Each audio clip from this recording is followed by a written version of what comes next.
hot summer sun beat down on the small garage behind the old house. Inside, a 12-year-old boy wiped sweat from his forehead with the back of his hand. His fingers were covered in black grease. He was bent over a red bicycle, turning a wrench with all his strength. The boy had been fixing bikes for almost 2 years now. It started when his own bike broke down. His grandmother did not have money to take it to a shop, so the boy watched videos on the internet. He learned how to fix it himself. After that, kids in the neighborhood started bringing their broken bikes to him. His workshop was simple. It was just his grandmother's old garage. The walls were made of wood and paint was falling off in some places. He had a wooden workbench that his grandfather made many years ago. His tools hung on the wall. He bought most of them from yard sales for very cheap prices. Some tools were rusty, but they still worked fine. The boy kept his prices low. He knew the families in his neighborhood did not have much money. Most kids paid him $5 or $10. Sometimes they paid him with homemade cookies or helped him clean the garage. He did not mind. He loved fixing bikes.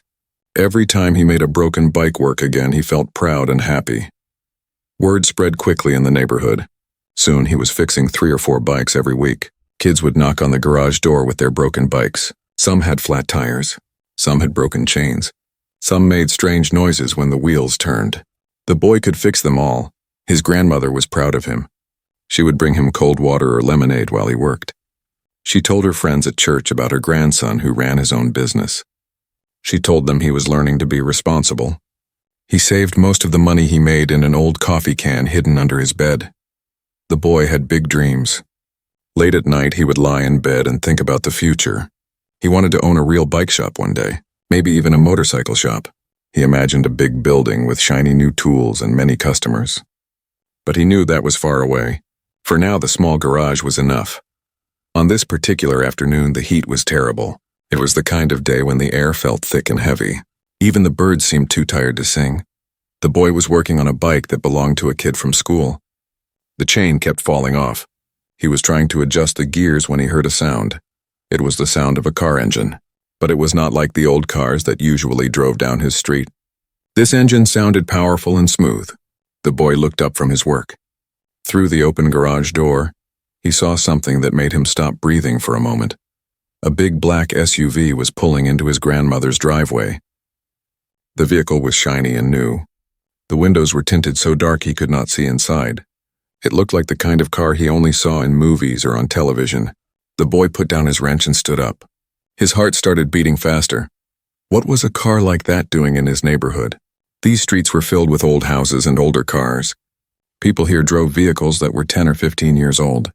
Some had rust on them, some made loud noises, but they got people where they needed to go. Nobody here drove brand new luxury SUVs. The boy walked slowly toward the garage door. He wiped his greasy hands on his old jeans. His grandmother was in the kitchen making dinner. He could smell the food cooking. She had not seen the car yet. The boy stood in the doorway watching and waiting.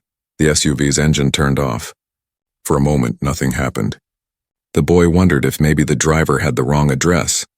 Maybe they were lost. Maybe they would turn around and leave. But then the driver's door opened. A man stepped out. He was tall and very muscular. He wore dark sunglasses even though he was in the shade. His arms were big and strong. He wore a simple black t-shirt and jeans. The boy's eyes went wide. He knew this man. Everyone in the world knew this man. It was the movie star, the action hero, the man who drove fast cars and fought bad guys on the big screen. The boy had watched his movies at least 10 times each. He had posters of this man's movies in his bedroom. And now this famous person was standing in his driveway. The boy's mind raced. Why was he here? Did he make a mistake? Should he call his grandmother? Should he ask for an autograph? The boy just stood there frozen, unable to move or speak. The man walked to the back of the SUV. He opened the rear door and pulled something out. It was a bicycle, but not a new bicycle. It was old, very old. The paint was faded. The chrome was rusty in places. One tire was completely flat. The chain looked like it had not been oiled in many years. The famous man wheeled the old bicycle toward the garage. He walked with confidence like he belonged there. When he got close, he pushed his sunglasses up on his head. He looked at the boy and smiled. It was a warm, friendly smile. "Hey there," the man said. His voice was deep and kind. I heard you're the best bike mechanic in this neighborhood. Is that true? The boy's mouth opened, but no words came out. He nodded his head quickly. His throat felt dry. He could not believe this was happening. The most famous action star in the world was talking to him, in his grandmother's driveway, asking about bike repairs. The man seemed to understand the boy was nervous. He kept smiling. I need help with this old bike, he said, patting the rusty handlebars. It's really special to me. Can you take a look at it? The boy finally found his voice. It came out higher than normal. Yes, sir, he said quickly. I can fix bikes. Any kind of bike. The famous man's smile got bigger. That's what I was hoping you'd say, he replied. He wheeled the old bicycle into the garage and leaned it against the workbench. Then he looked around at the simple workshop. He saw the old tools on the wall. He saw the wooden bench. He saw the other bikes waiting to be fixed. He nodded like he approved of what he saw. The boy could not stop staring. This was the strangest and most exciting thing that had ever happened to him. The famous man stood in the middle of the small garage looking down at the old bicycle. He ran his hand slowly over the rusty handlebars. His face became serious and soft at the same time. The boy watched him carefully, still not quite believing this was real. This bike, the man began, his voice quiet now, belonged to my father. He paused and took a deep breath. He died 3 years ago. This was his bike when he was a kid. He kept it all these years. The boy felt his nervousness fade a little. He understood now. This was not about money or fame. This was about something that mattered, something personal. He stepped closer to the bicycle and bent down to look at it more carefully. The bike was a Schwinn. It was very old, maybe from the 1960s or 1970s. The boy could tell it was a good bike once. The frame was solid. It was made of steel, not the cheap metal they used on new bikes, but time had not been kind to it. The rubber on the handles was cracked and falling apart. Both tires were flat. The chain was orange with rust. The seat was torn and faded. I found it in my dad's garage after he passed, the man continued. I want to fix it up. Make it look like it did when he was young. But I don't trust just anyone with it. He looked directly at the boy.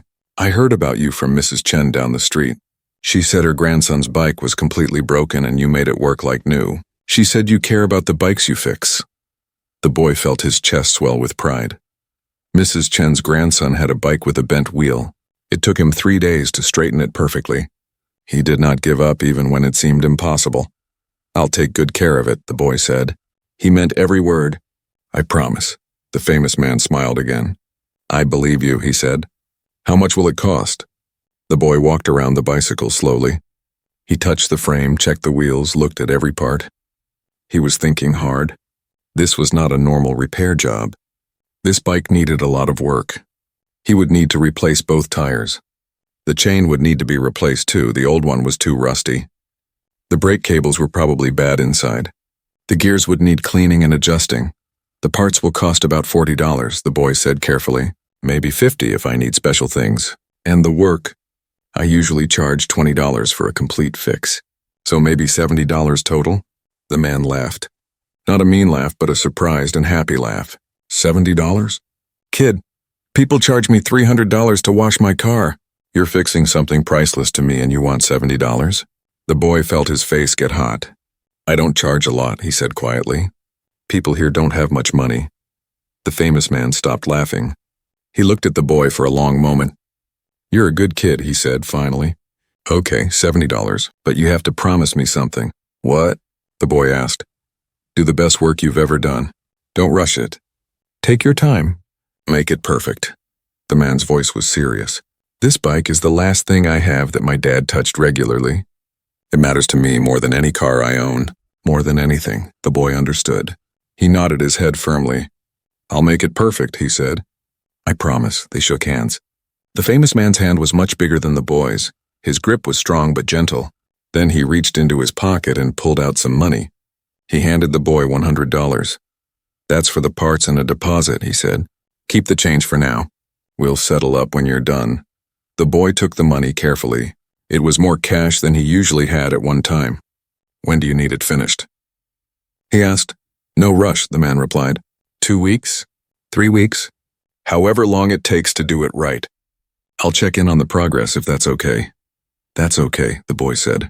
He was already thinking about how to fix the bike, what parts he needed to order, what he would do first.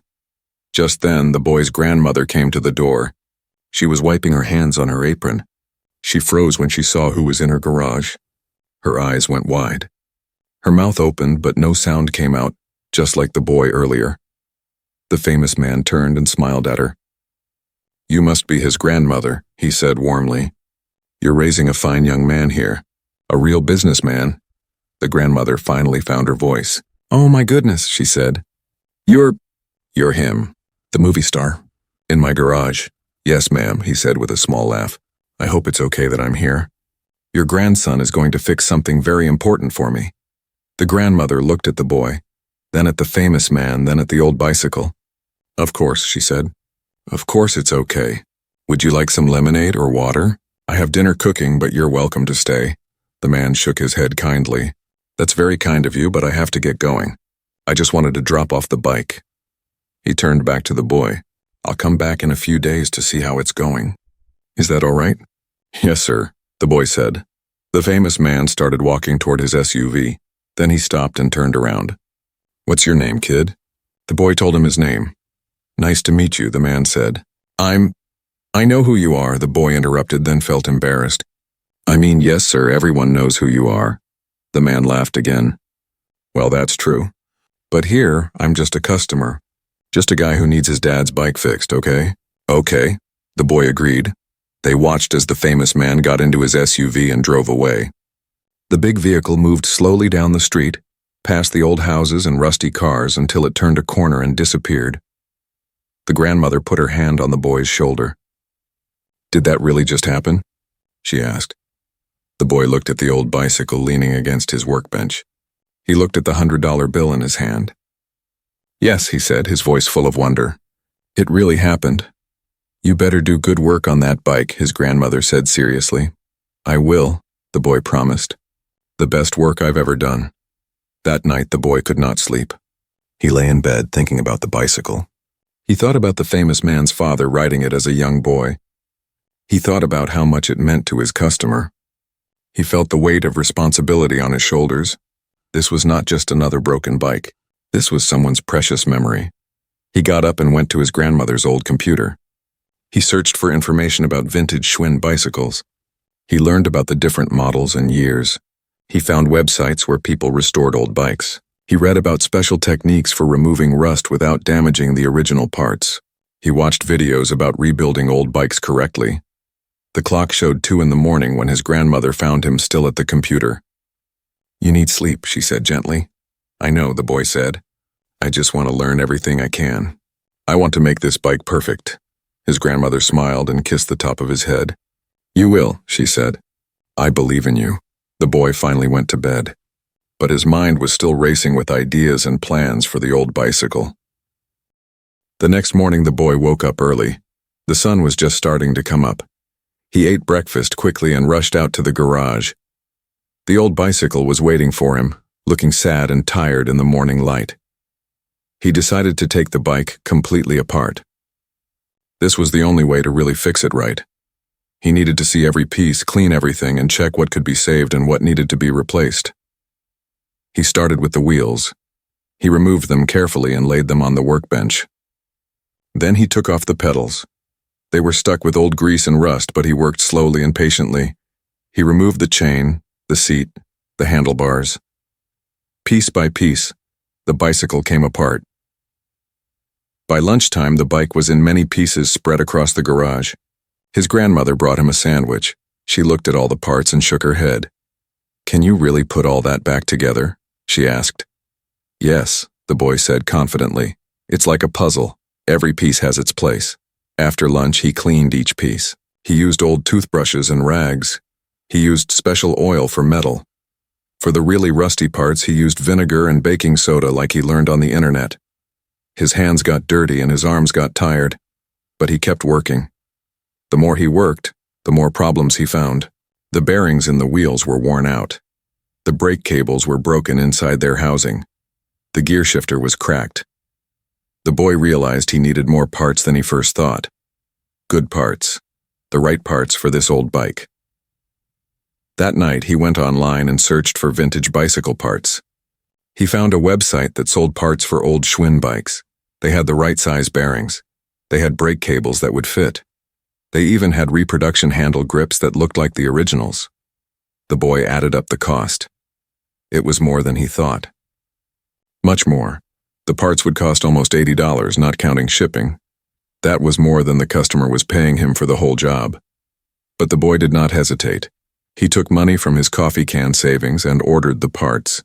He paid extra for fast shipping. 3 days later, a package arrived. The boy felt like it was Christmas morning. He opened the box carefully and looked at each new part. They were perfect. They were exactly what he needed. He started putting the bike back together. He pressed new bearings into the wheels. He installed fresh brake cables. He attached the new grips to the handlebars. Every bolt was tightened just right. Every part was checked twice. But as he worked, he realized something. The bike frame itself needed more help. Under all the dirt and rust, he could see the original blue paint. It was faded and scratched, but it was still there. If he could somehow save that paint, the bike would look almost like it did 50 years ago. The boy spent hours researching how to restore old paint without removing it. He learned about special cleaners and polishes. He learned about being gentle and patient. He ordered more supplies with the last of his savings money. When the new supplies arrived, he worked on the frame little by little. He cleaned small sections at a time. Slowly, incredibly, the blue paint started to shine through. It was not perfect. There were scratches and small rust spots. But it was original. It was the same paint that the famous man's father had touched as a boy. The boy lost track of time while working. Days blended together. He worked every morning before school. He worked every afternoon when he came home. He worked until his grandmother called him for dinner. Then after dinner, he would go back to the garage and work some more. His grandmother watched him with worried eyes. "You're working too hard," she said. "You need to rest." "I'm okay," the boy said. "I just want it to be perfect." Other kids from the neighborhood brought their bikes to be fixed, but the boy told them he was busy. He had to focus on this one special bike. Some kids understood. Some got upset and took their bikes somewhere else. The boy felt bad, but he had made a promise. On the 5th day, the famous man returned. The boy heard the SUV pull up and felt nervous. The bike was not done yet. It looked better, much better, but it was not finished. The man walked into the garage and stopped. He stared at the bicycle frame standing on the workbench. The blue paint was shining. New chrome parts were attached. It was starting to look like a real bicycle again. "Wow," the man said softly. "You brought back the blue. I remember that blue." He stepped closer and touched the frame gently. "My dad told me it was called sky blue. He said he picked it because he dreamed of flying when he was a kid." The boy felt proud, but also nervous. "It's not done yet," he said quickly. "I still need to adjust the gears and put the wheels on and test everything. Maybe 3 more days." The man shook his head, but he was smiling. "Take your time. This is amazing work. Really amazing." He looked around the garage and saw all the supplies and parts. "This is costing you money, isn't it, more than what I paid you?" The boy felt his face get hot. He did not want the man to know. "It's okay," he said. "No, it's not okay," the man said firmly. "You're using your own money to fix my dad's bike?" The boy shrugged. "It needed good parts, the right parts. I wanted to do it correctly." The famous man was quiet for a moment. He seemed to be thinking about something. Then he pulled out his wallet. "How much have you spent?" "You don't have to," the boy started to say. "How much?" the man asked again, his voice gentle but firm. The boy sighed. "About $90 so far, maybe a little more." The man pulled out several bills and handed them to the boy. It was $200. "This is for the parts, all of them. And keep working the way you're working. Don't cut any corners. Use the best parts you can find." "But that's too much," the boy protested. "It's not enough," the man interrupted.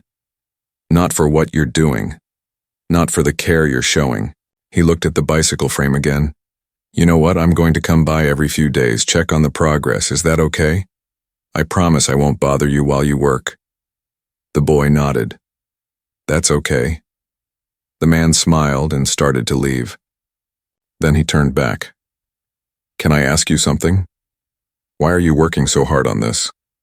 Most people would just do a quick job and be done. The boy thought about the question. He looked at the old bicycle. Because it mattered to your dad, he said finally. And because it matters to you. And because when I fix things, I want them to really be fixed, not just sort of fixed. The famous man's eyes got shiny, like he might cry, but he did not. He just nodded. Thank you, he said quietly. Really? Thank you. After he left, the boy looked at the $200 in his hand. It was more money than he had ever held before. He took $100 and put it in his grandmother's purse when she was not looking. She did so much for him. She let him use the garage. She fed him. She never complained about the noise or the mess. She deserved something back. The other $100 went into his coffee can, but he knew he would probably use it for more parts for the bike, because now he had a new idea. He wanted to find original vintage tires. He wanted to make the seat look new again. He wanted this bike to be absolutely perfect. That night, the boy stayed up late again. But this time, his grandmother did not tell him to go to bed. She understood now. This was not just about fixing a bike.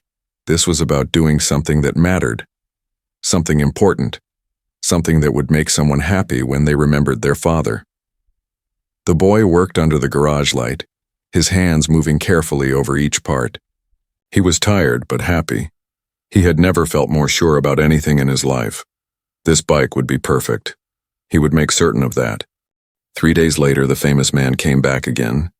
This time he brought coffee for himself and a cold soda for the boy. He pulled up an old overturned crate and sat down near the workbench. He did not ask questions about the bike. He just sat there watching the boy work. The boy was nervous at first. Having someone watch him made his hands shake a little. But the man did not seem to mind when the boy dropped a wrench or had to try something twice. He just sipped his coffee and watched peacefully. After a while, the man started talking. Not about the bike, but about other things. He told the boy about growing up poor in a small town. He talked about his first car, an old beat-up thing that barely ran. He laughed about the time he tried to fix it himself and made it worse. I was about your age, the man said. I thought I knew everything. Turned out I knew nothing. He smiled at the memory. My dad had to help me fix my mess. He wasn't mad, though. He said mistakes are how we learn. The boy listened while he worked on adjusting the bike's brakes. Did you always want to be a movie star? He asked. The man laughed. No, I wanted to be a lot of things. A teacher. A football player. A marine biologist. I didn't think about acting until I was in college. He paused. And when I did start acting, I was terrible at it. Really? The boy said, surprised. But you're famous. You're in huge movies. Now I am, the man said. But in the beginning, I got rejected from every audition. Every single one. For 2 years, nobody wanted me in their movie or TV show. The boy stopped working and looked at the man. What did you do? I kept trying, the man said simply. I took acting classes. I practiced every day. I worked other jobs to pay rent. I washed dishes. I worked at a gym. I did whatever I had to do. He looked at the boy seriously. You know what the difference is between people who make their dreams come true and people who don't? The boy shook his head. People who succeed just don't give up. That's it. That's the secret. The man took a sip of coffee. Everybody fails. Everybody gets told no. Everybody has moments when they want to quit. But the ones who make it are the ones who keep going anyway. The boy thought about this while he went back to work. He tightened a bolt carefully. Did you ever want to quit? He asked. Every day for the first 3 years, the man admitted. I had one audition where the director laughed at me. Actually laughed. Told me I should find a different career. The man's voice got quiet. I went home that night and cried. I was so embarrassed. So hurt. But you didn't quit, the boy said. No, you know why? The man leaned forward. Because the next morning I woke up and I still wanted to act. The dream was still there. So I figured if the dream wouldn't go away, I shouldn't either. They sat in comfortable silence for a while. The boy worked on attaching the wheels to the frame. The man watched the careful way the boy's hands moved. How he checked everything twice. How he wiped away any dirt or grease. "You're good at this," the man said. "Really good." Natural talent, the boy felt proud. "I like fixing things. Making broken things work again." "Is this what you want to do when you grow up? Fix bikes?" The boy hesitated. He had never told anyone except his grandmother about his real dreams. But something about this man made him feel safe. "I want to have a real shop," he said quietly. "Not just a garage. A real place with real tools and a sign out front. Maybe fix motorcycles too. Custom work. Making things special for people." The man nodded. "That's a good dream. A solid dream. But it costs a lot of money to start a business," the boy said. "I've been saving, but it's going to take forever. Maybe when I'm 30 or something." "Maybe," the man said. "Or maybe sooner if you work hard and stay smart." He watched the boy attach a pedal to the bike. "You know what I see when I look at you? I see someone who already runs a business. You have customers. You do good work. You charge fair prices. You're 12 and you're already an entrepreneur." The boy had never thought about it that way. "I guess so," he said slowly. "Here's something I learned," the man said. "Success is not about being perfect. It's about being consistent. You show up every day. You do your best. You treat people right. You keep learning. If you do those things, good things happen eventually." Over the next week, the famous man came by 5 more times. Sometimes he stayed for an hour, sometimes just 20 minutes. But every time they talked, the boy learned about the man's life, his struggles, his victories, his regrets. The man told him about his first big movie role, how nervous he was, how he almost froze on camera. "The director had to stop filming," the man said. "I thought I was fired for sure. But instead he took me aside. He told me something I'll never forget." "What?" the boy asked. He said, "Fear is normal. Everyone is scared. The brave people are the ones who do it anyway, even when they're scared." The man smiled. "After that, I stopped trying to not be afraid. I just accepted the fear and did my job anyway." The boy understood this. He felt scared sometimes too. Scared of failing, scared of disappointing people, scared that his dreams were too big. But hearing the famous man talk about his fears made the boy feel better. If someone so successful could be scared, maybe it was okay for him to be scared too. The man also asked the boy questions. About school, about his grandmother, about his life. The boy told him about his parents. They lived far away. His mom worked 2 jobs. His dad was sick. That was why he lived with his grandmother. It was cheaper and she could take care of him. "Do you miss them?" the man asked gently. "Every day," the boy admitted, "but they're doing their best. And my grandmother is great. She takes good care of me." "You're lucky to have her," the man said. "I know. Sometimes the grandmother would come out to the garage. She would bring them snacks or drinks. The famous man always stood up when she came in. He always thanked her politely. He treated her with respect like she was important. One afternoon, the grandmother stayed to listen to them talk. The man was telling a story about filming a movie in the desert, how hot it was, how uncomfortable. The grandmother laughed at his jokes. She asked him questions. The boy watched them and felt happy. His grandmother was smiling more than usual. After the man left that day, the grandmother hugged the boy tight. "He's a good person," she said. "Famous or not, he's just a good person." "I know," the boy said. "And he sees something special in you," she added. "He wouldn't spend all this time here if he didn't." The boy did not know what to say to that. He just hugged his grandmother back. As the days passed, the boy realized something. The visits were not really about checking on the bike anymore. The bike was almost finished. The man could see that. But he kept coming back anyway.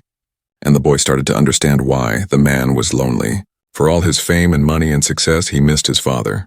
He missed having someone to talk to who did not want anything from him, who did not care about his fame. In the small garage, he could just be himself, just a regular person sitting on a crate, drinking coffee and talking about life. And the boy needed this too. He needed someone to tell him his dreams were possible, someone who had been where he was and made it to where he wanted to be, someone who believed in him. They were helping each other. The boy was fixing the man's father's bicycle, And the man was helping fix the boy's confidence. His belief in himself. His understanding that dreams could come true if you worked hard enough. One evening, as the sun was going down, the man sat on his crate and looked at the nearly finished bicycle. "You know what my dad would say if he could see this?" he asked quietly. "What?" the boy said. "He would say that this bike found the right person to fix it." The man's voice was thick with emotion. He would be grateful. "Just like I am." The boy did not know what to say, so he just kept working, his heart full of feelings he could not quite name. Pride, happiness, purpose, friendship. The garage, with its peeling paint and old tools, had become more than a place to fix bikes. It had become a place where two people from completely different worlds found common ground, where a movie star and a young boy became real friends, where lessons about life were shared over the smell of grease and oil. And the boy knew, even at 12 years old, that this time in the garage would stay with him forever. These conversations, these lessons, this friendship, it was worth more than any amount of money. 2 weeks had passed since the famous man first brought the bicycle. The boy stood back and looked at his work. The bike was finally finished. Completely finished. The transformation was incredible. The frame gleamed with the original sky blue paint, brought back to life through hours of careful polishing. The chrome parts shined like mirrors. New tires, perfect matches for the original style, were mounted tight and true. The chain ran smoothly, silent and perfect. Even the bell on the handlebar worked, making a clear, happy sound when touched. The boy had found vintage-style grips that looked exactly like the ones from the 1960s. They were cream-colored with a diamond pattern. He had spent 3 days searching online to find the right ones. They cost him $20, but they were perfect. The seat was another challenge. The original was torn and faded beyond repair. But the boy found a craftsman online who made custom seats for vintage bikes. He sent photos and measurements. The craftsman made a new seat that looked just like the original. It cost $40. The boy paid for it with his own savings. Every bolt was tightened perfectly. Every part was aligned just right. The boy had test-ridden the bike 20 times, checking the brakes, the gears, the steering. Everything worked like a dream. Better than new, actually, because it was built with care and attention that factories could never match. The boy called the famous man. His hands shook as he held the phone. "It's ready," he said simply. "I'll be there in an hour," the man replied. His voice sounded excited and nervous at the same time. The boy spent that hour cleaning the garage. He swept the floor. He organized his tools. He wiped down the workbench. He wanted everything to look nice. This was an important moment. His grandmother came out wearing her nice dress, the one she wore to church. She had put on lipstick. "This is a special day," she said. "We should look our best." The boy ran inside and changed into clean clothes. He washed his face and hands. He combed his hair. When he looked in the mirror, he barely recognized himself. He looked older somehow, more serious, more grown up. When the black SUV pulled into the driveway, the boy's heart started beating fast. He stood next to the bicycle, which was positioned in the middle of the garage where the light hit it just right. His grandmother stood beside him, her hand on his shoulder. The famous man got out of his car slowly. He walked toward the garage like he was in a dream. When he reached the doorway, he stopped. He just stood there staring at the bicycle. His mouth opened, but no sound came out. The boy watched the man's face. He saw tears forming in his eyes. He saw the man's hands start to shake. For a long moment, nobody said anything. Then the famous man stepped forward. He walked around the bicycle slowly, looking at every detail. He touched the handlebars gently, like they might break. He ran his finger along the frame. He squeezed the brake handles. He rang the bell softly. The clear sound filled the garage. "It's perfect," he whispered. "It's exactly how I remember it." A tear rolled down his cheek. He did not wipe it away. "My dad took me to buy this bike at a shop in Brooklyn. I was 6 years old. I remember standing there while he wheeled it out. The blue paint was so bright it almost hurt to look at. He sat on the seat carefully, like he was testing if it was real. His feet touched the pedals. More tears came now. He taught me to ride on this bike, held the back of the seat and ran beside me down the sidewalk. When I finally rode without falling, he was so proud." The man's voice broke. I can see his face, his smile, like it was yesterday. The boy felt his own eyes getting wet. He had never seen a grown man cry before. especially not a tough action movie star, but somehow it did not seem weak. It seemed strong. It seemed real. The famous man got off the bike and pulled the boy into a hug. It was sudden and tight. "Thank you," he said into the boy's hair. "Thank you so much. You have no idea what this means to me." When he let go, he wiped his eyes and laughed. "Look at me crying like a baby." But he did not seem embarrassed. He looked at the boy seriously. "You didn't just fix a bike. You brought back my dad. You brought back those memories. You gave me something I thought was lost forever." The grandmother was crying too now, quietly into a tissue. The man noticed and went to her. He took her hand. "Thank you for raising such a wonderful boy," he said. "You should be very proud." "I am," she said, her voice shaky. "Every single day." The man reached into his pocket and pulled out an envelope. He handed it to the boy. "I know we said $70, but that was before I knew what you would really do. Before I knew how much of yourself you would put into this." The boy opened the envelope. Inside were 10 $100 bills. $1,000. His hand started shaking. "I can't take this," he said quickly. "It's too much." "No," the man said firmly. "It's not enough. Do you know how much this bike is worth to me? It's priceless. Absolutely priceless. I would pay $10,000. 100,000. Any amount." He pushed the envelope back toward the boy. "Please take it. You earned every penny." The boy looked at his grandmother. She nodded. "Take it, sweetheart," she said softly. "He's right. You earned it." The boy's mind was spinning. $1,000. He had never imagined having that much money. He could buy so many tools, so many parts. He could fix up the garage. He could save for his future shop. "Thank you," he managed to say. His voice came out small and overwhelmed. The famous man smiled. "No, thank you." He looked at the bicycle again. "Can I take it now? Or do you need to do anything else to it?" "It's ready," the boy said. "I tested everything. It rides perfect." The man wheeled the bicycle out of the garage into the driveway. The afternoon sun hit the blue paint and it seemed to glow. He looked at the boy. "Will you take a picture of me with it? I want to remember this moment." The grandmother quickly got her phone. She took several pictures of the famous man standing with the restored bicycle. In the photos, he was smiling bigger than the boy had ever seen him smile. Not the movie star smile. A real smile. A happy, genuine smile of someone who had received something precious. Then the man did something unexpected. He got on the bike and started riding it, right there in the driveway. Then down the street, the boy and his grandmother watched as this famous action hero rode the vintage bicycle down their modest neighborhood street. Kids playing outside stopped and stared. Some started running after him, excited and confused. The man rode to the end of the block and back. When he returned, he was laughing. "It rides so smooth," he said, slightly out of breath. "So perfect. Better than I imagined." He carefully loaded the bicycle into the back of his SUV. He secured it with blankets so it would not get scratched. He took his time making sure everything was protected. Before he left, he shook the boy's hand one more time. "You have a gift," he said seriously. "Don't waste it. Keep fixing things. Keep making people happy. Keep doing work you can be proud of." "I will," the boy promised. "And hey," the man added, "I'm going to tell everyone I know about you. You're going to have more customers than you can handle." The boy's eyes went wide. "Really?" "Really," the man confirmed. "Get ready to be busy." They watched the SUV drive away. This time it did not feel sad. It felt right. The bike was going home.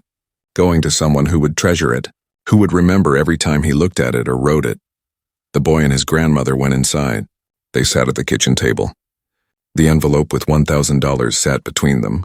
Neither of them could quite believe it was real. "What will you do with it?" his grandmother asked. The boy thought for a moment. "500 goes to you," he said. "For everything you do for me. For letting me use the garage. For feeding me. For being the best grandmother in the world." His grandmother started crying again. "Oh, sweetheart, you don't have to." "Yes, I do," the boy said firmly. "And the rest I'll save. For tools. For my shop someday. For my future." They hugged across the table. Outside, the sun was setting. The garage door was open. The tools hung on the wall waiting for the next job. The next broken thing that needed fixing. The next chance for the boy to do what he loved. That night, the boy could not sleep again. But this time it was not from worry or planning. It was from happiness, from pride, from the knowledge that he had done something important, something that mattered. He had taken something broken and made it beautiful. He had brought joy to someone who was hurting. He had honored a memory. He had made a friend. And he had learned that his dreams were not just possible, they were already beginning to come true. 3 days passed. The boy went back to fixing bikes for the neighborhood kids. He had several waiting for him. A bike with a loose wheel, another with gears that would not shift. A small bike for a 6-year-old with training wheels that squeaked terribly. He worked on them happily. The money from the famous man was hidden safely in his room. He had given his grandmother $500 like he promised. She cried when he gave it to her. She tried to refuse it, but the boy insisted. She finally took it and said she would put it in the bank for his college fund. The boy did not argue. Things felt back to normal. Or so he thought. On the 4th day, the black SUV returned. The boy saw it pull up and felt confused. Had something gone wrong with the bike? Did a part break? His stomach tightened with worry. The famous man got out. He was smiling. That was a good sign. The boy relaxed a little. I need to talk to you, the man said. And your grandmother. Is she home? Yes, sir, the boy said. She's inside. They went into the small house. The grandmother was washing dishes. She looked surprised to see the famous visitor again. She quickly dried her hands on her apron. Please sit down, she said, gesturing to the kitchen table. Can I get you some coffee? Some food? No, thank you, the man said politely. I just need to talk to you both about something important. They all sat down at the table. The boy felt nervous. His grandmother looked nervous too. The famous man leaned forward, his hands folded on the table. I've been thinking a lot these past few days, he began. About the bike. About this young man here. About what I saw in that garage. He looked directly at the boy. You have real talent. More than that, you have dedication. You have integrity. You put your own money into fixing my bike because you wanted to do it right. That's rare. Very rare. The boy did not know what to say. His grandmother reached over and squeezed his hand. The man continued. I want to help you. I want to invest in your business. The boy's mouth fell open. His grandmother gasped softly. What do you mean? The grandmother asked carefully. I want to set up a real workshop for him, the man explained. Good tools. Professional equipment. A proper space. Everything he needs to run a real bike repair business. He held up his hand. But there are conditions. What conditions? The grandmother asked. She sounded protective now, cautious. First, he has to stay in school. His grades can't drop. Education is important. The man looked at the boy seriously. Second, he has to help other kids learn. Teach them how to fix bikes. Pass on what he knows. The boy felt like he was dreaming. This could not be real. Things like this did not happen to kids like him. Why would you do this? The grandmother asked. Her voice was shaking. The famous man was quiet for a moment. When he spoke, his voice was soft. Because someone did something similar for me once. When I was struggling, when I was about to give up, someone believed in me and gave me a chance. He looked at the boy. I see that same spark in him. That same hunger to do something meaningful. I don't want to see that spark die because he doesn't have the right tools or opportunity. The grandmother had tears in her eyes. This is very generous, she said.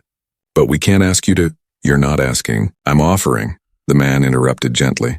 And honestly, it's not just generosity. It's investment. I believe this young man is going to do great things. I want to help make that happen. He pulled out some papers from his bag. I had my lawyer draw these up. It's simple. I'll provide $25,000 to set up a proper shop. Buy equipment. Rent a small commercial space if you want. Or fix up a bigger space here. Whatever works best. $25,000. The boy could not even imagine that much money. It was more money than he thought existed in the real world. I don't want ownership of the business, the man continued. I don't want to control anything. This is his business. I'm just helping him start it right. He looked at both of them, but like I said, there are conditions. He stays in school. He keeps his grades up, and he teaches other kids. That's the deal. The grandmother looked at the boy. What do you think, sweetheart? The boy's mind was racing. A real shop. Real tools. Professional equipment. He could fix bikes properly. He could take on bigger jobs. He could maybe even start working on motorcycles. Everything he had dreamed about could start happening now. Not in 20 years now, but the conditions, school and grades, that would be hard. He struggled sometimes with math. Science was confusing. English class was boring. But he could try harder. He would have to try harder. And teaching other kids? He liked that idea. He liked helping people. Sharing what he knew sounded good. I'll do it, the boy said. His voice was steady. I'll stay in school. I'll keep my grades up. And I'll teach other kids everything I know. The famous man smiled. That's what I was hoping you'd say. The grandmother was crying now, but smiling through her tears. Thank you, she said to the man. Thank you so much. You're changing his life. He changed mine, the man said simply. When I look at that bike now, I don't just see my dad. I see this young man's hands working on it. I see his dedication. That's worth more than any movie I've ever made. They spent the next hour talking about details. The man explained he would have his business manager help set everything up. They would find a good location, maybe a small storefront in the neighborhood, or they could build a proper workshop behind the grandmother's house. Whatever made the most sense, they would buy professional bike stands, real tool sets, a parts inventory, everything a legitimate bike shop would need. The man even suggested getting some basic motorcycle tools too for the future. You'll need a name for the shop, the man said. Have you thought about that? The boy had thought about it many times. Late at night when he dreamed about his future. I want to call it Second Chances, he said. Because everyone deserves a second chance. Every broken bike. Every kid who needs help, everyone. The famous man nodded approvingly. Second Chances, I love it. Perfect name. Before he left, the man put his hand on the boy's shoulder. This is going to be hard work. Harder than you think. Running a real business is not easy. There will be days you want to quit. Days when nothing goes right. Days when you're tired and frustrated. I know, the boy said. But I believe in you, the man said. And I'll be checking in. Making sure you're keeping up your end of the deal. School, grades, teaching. You mess up any of those and we'll have a serious talk. I won't mess up, the boy promised. I swear, the man smiled. Good. He shook hands with both the boy and his grandmother. My business manager will call you tomorrow. We'll get started right away. After he left, the boy and his grandmother sat in silence for a long time. The papers were on the table in front of them. Legal documents that would change everything. Did that really just happen? The boy finally asked. Yes, his grandmother said. She was still crying softly. Yes, it really happened. That night, the boy lay in bed staring at the ceiling. His mind was full of plans and ideas. A real shop. With his name on it. Well, not his name exactly, but his business name, Second Chances. He thought about the famous man's conditions. School would be harder now. He would have less time to study because he would be working. But he would make it work. He had to. This was his chance. His one big chance to make his dreams come true. He thought about teaching other kids. That part excited him. He could imagine showing them how to true a wheel, how to adjust brakes, how to replace a chain. Passing on knowledge felt good. It felt right. The boy got up and went to his window. He looked out at the garage where everything had started, where he had fixed hundreds of bikes, where he had met the famous man, where his life had changed forever. He made a silent promise to himself. He would work harder than ever. He would make the most of this opportunity. He would not let down the man who believed in him. He would not let down his grandmother. Most importantly, he would not let down himself. Tomorrow, everything would start changing. Tomorrow, his real journey would begin. But tonight, he was just a 12-year-old boy who had been given a gift. A gift of belief. A gift of opportunity. A gift of hope. He went back to bed and finally fell asleep, a smile on his face, dreams of the future filling his mind. 6 months passed like a dream, or maybe like hard work that led to a dream. The boy was not sure which. The empty shop 2 blocks from his grandmother's house had been transformed. Where there was once a dusty old laundromat, there now stood Second Chances Bike Shop. The sign out front was bright blue with silver letters. The boy had picked those colors himself. Blue like the vintage Schwinn, silver like chrome that shines after you polish it. Inside, the shop looked professional. Real bike stands lined one wall. A pegboard held shiny new tools, all organized by type and size. There were shelves full of parts, chains, brake pads, tires, cables, everything he might need. In the back corner was a small office area with a computer for ordering parts and keeping track of customers. But the boy's favorite part was the training area. 3 old workbenches where kids could learn to fix bikes. Each bench had its own set of basic tools. This was where he kept his promise. Every Saturday morning, the boy taught free classes to neighborhood kids who wanted to learn. The grand opening had been 6 months ago, and the boy would never forget that day. His grandmother cried happy tears. Neighbors came to celebrate. Local kids brought their bikes to be the shop's first customers. And right in the middle of it all, the famous action movie star showed up. He did not arrive in the black SUV that day. He came on the vintage Schwinn bicycle. The sky blue paint gleamed in the sunshine. The chrome sparkled. People on the street stopped and stared. Some recognized him. Some just stared at the beautiful old bike. The man rode the bicycle around the block 3 times while people cheered and took pictures. Kids ran alongside him, laughing and shouting. It was perfect. It was exactly how the boy had imagined his shop opening would be. After the ride, the famous man spoke to the crowd. He told them about finding the boy in his grandmother's garage. He talked about the care and dedication he saw. He said this shop would be a blessing to the neighborhood. He encouraged everyone to support it. Then he did something the boy did not expect. He took off his sunglasses, looked right at the boy and said, "This young man taught me something important. He taught me that it doesn't matter how fancy your tools are or where you work. What matters is the heart you put into what you do. Thank you for reminding me what really matters." The boy could not speak. He just nodded, his throat tight with emotion. The crowd clapped and cheered. Now 6 months later, the shop was busy. Really busy. Word had spread throughout the neighborhood and beyond. The boy had regular customers who came every week. He fixed bikes for kids, adults, even some elderly people who rode bikes for exercise. The famous man kept his promise about sending people. About once a month, someone would come in and say they were friends with the movie star. They had expensive bikes that needed work. They paid well and tipped generously. The boy was grateful, but he never charged more just because they knew the famous man. Fair prices for everyone. That was his rule. School had been harder, just like he expected. The boy was tired most days. He went to school from 8 to 3. Then he worked at the shop from 4 to 7. Then homework. Then sleep. Then start again. Math was still difficult. Science was still confusing. But he tried harder now. He had to. It was part of the deal. His grandmother helped him study. Some of his teachers gave him extra help after school. Slowly, his grades improved. Not perfect grades, but better. Good enough to keep his promise. The Saturday classes were his favorite part of the week.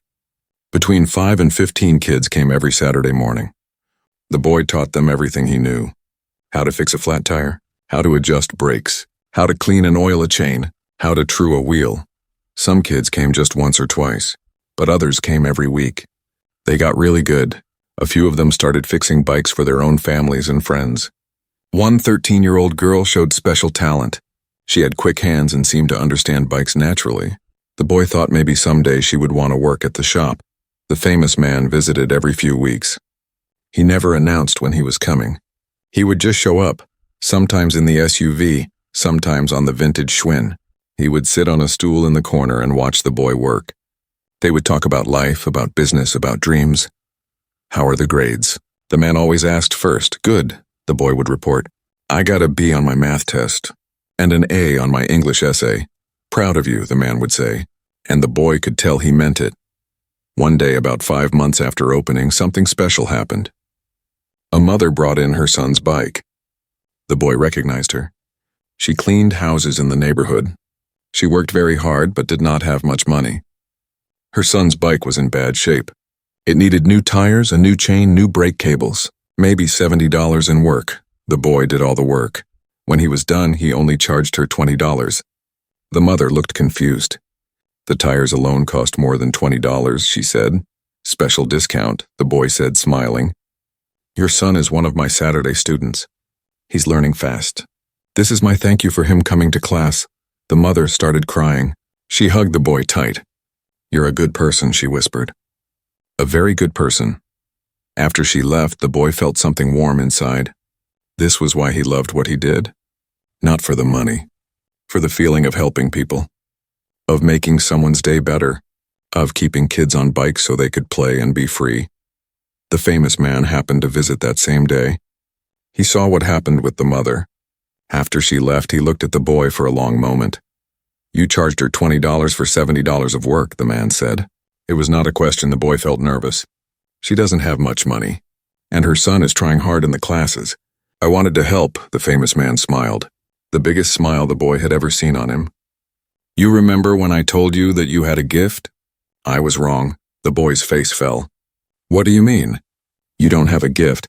You have something better. You have a good heart." The man put his hand on the boy's shoulder. "That's rarer than talent. That's more valuable than skill. Never lose that." The boy felt proud and humble at the same time. "Someone once told me that success is about treating people right," he said, looking at the man meaningfully. "I learned that from a customer who brought me an old blue bicycle." The man laughed. "Smart customer." As more months passed, the shop continued to grow. The boy hired his first employee. It was the 13-year-old girl who came to every Saturday class. She worked after school 3 days a week. She was almost as good as the boy now. She was fast, efficient, and kind to customers. The boy paid her fairly from the shop's profits. The grandmother was proud beyond words. She visited the shop every day, bringing lunch for the boy and his employee. She would sit in the corner and watch him work. Sometimes she would cry happy tears. Her grandson, who used to fix bikes in her garage, now owned a real business. The boy saved most of the money he made. He still kept it in a coffee can, but now the can was much fuller. He had plans, big plans. In a few years, maybe he would open a second location. Maybe he would start working on motorcycles like he dreamed. Maybe he would create a program to give free bikes to kids who could not afford them. The dreams kept growing, just like the business. Just like the boy himself, who was not really a little boy anymore. At 13, he was taller, stronger, more confident, but still kind, still humble, still the same person who cared more about doing good work than making money. One Saturday, 1 year after the shop opened, the famous man came to the shop with a surprise. He brought a film crew. They were making a short documentary about people who made a difference in their communities. He wanted to feature the boy in second chances. The boy was nervous on camera. He was not good at talking about himself, but he talked about the shop, about the kids he taught, about the customers who became like family, about believing that everyone and everything deserved a second chance. When the documentary came out a few months later, it was shown at film festivals. The boy and his grandmother got to go to one. They dressed up and walked on a red carpet. People took their pictures, but the most special moment was watching the film with the famous man sitting next to them. On the screen, the boy watched himself teaching a young girl how to fix a flat tire. He saw himself laughing with customers. He saw himself working late into the evening on a difficult repair. He barely recognized himself. He looked happy. Really, truly happy. After the screening, people clapped for a long time. Some came up to the boy and shook his hand. They said he was inspiring. They said the world needed more people like him. The boy felt embarrassed but grateful. That night, back at home, the boy sat with his grandmother at the kitchen table. The same table where the famous man had made his offer a year ago. So much had changed since then. Everything had changed. "Are you happy?" his grandmother asked softly. The boy thought about the question. He thought about the early mornings and late nights, the difficult school assignments, the challenging repairs, the pressure of running a business at such a young age. It was hard, really hard, but it was also wonderful. "Yes," he said simply. "I'm happy," his grandmother smiled.